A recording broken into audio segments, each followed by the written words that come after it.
பண்ணினா ஏகாந்தத்துல போய் ஜபிச்சாள், பூஜை பண்ணி நிவேதனம் பண்ணினாள். சாபலிம்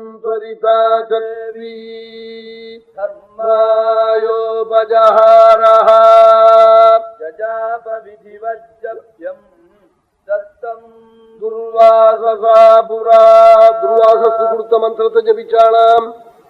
சிம்மதாபினின்னு ஒரு உபனிஷத்து, அஷ்டோத்திர யோபனிஷத்துல ஆச்சாரியால் அதுக்கும் பாஷ்யம் பண்ணியிருக்கார். பகவத்பால தசோபனிஷத்தை தவிர நரசிம்மதாபினிக்கு பண்ணியிருக்கார், விஷ்ணு சஹஸ்ரநாமத்துக்கு பண்ணியிருக்கார்.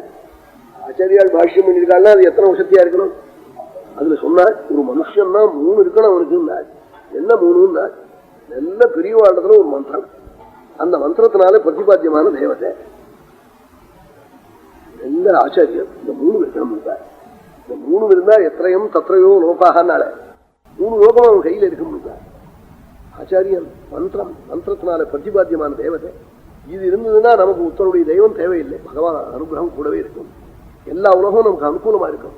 ராஜாக்கள்லாம் நம்ம தேடிக்கிட்டு வருவாள், நாம் போய் பார்க்க வேண்டாம். தன்னமயிச்சுபாசீதா நம்யந்தே ஸ்மை காமா,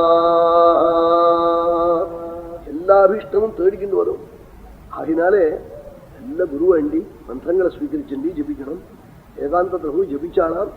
சாபலிம் த்வரிதா சர்வீ கர்மாயோபஜஹாரஹ ஜஜாபவிதிவஜ்ஜப்யம் தத்தம் துர்வாசசாபுரா. துர்வாசத்து உபதேசம் பண்ணினேன். மகாமந்திரத்தை ஏகாந்தத்துல தியானம் பண்ணி தர்மதேவதைய ஹிருதயத்துல பார்த்து ஜபிச்சாளாம்.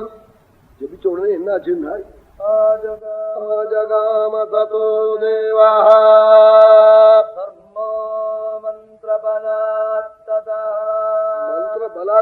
மந்திர பலத்தினால ஓடி வந்து தர்ம தேவதை உட்காந்துருக்க ரூம்ல வந்ததே என்ன, நமஸ்காரம் பண்ணினாள்.